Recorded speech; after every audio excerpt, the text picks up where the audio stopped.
I'm Steven Reisner, and I found myself really upset with what psychologists were doing in terms of the Bush administration's global war on terror.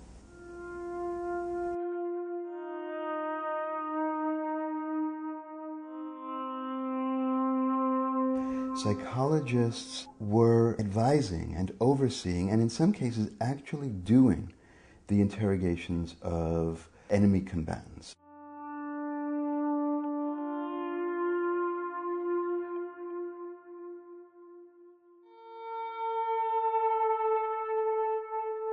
A group of us decided that we might have better luck in changing the APA's policy if one of us ran for president of the American Psychological Association.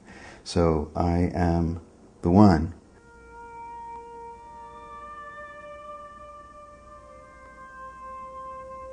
Well, the Abu Ghraib photos are really complicated.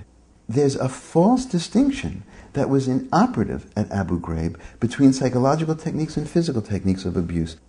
To humiliate them, that's a psychological technique. To put them in stress positions, that's a psychological technique. From my point of view, they are all abuse. They are all forms of torture. They all have to be prohibited.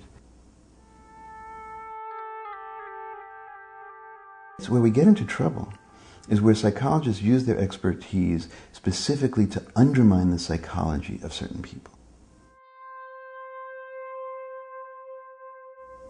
Psychologists can advise both policemen and interrogators in understanding the psychology of criminals, of terrorists, and how to do their job better.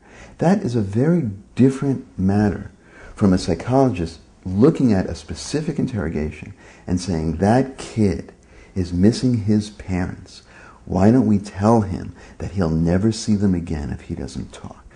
The psychologist has crossed a line in terms of what kind of harm they are doing to an individual.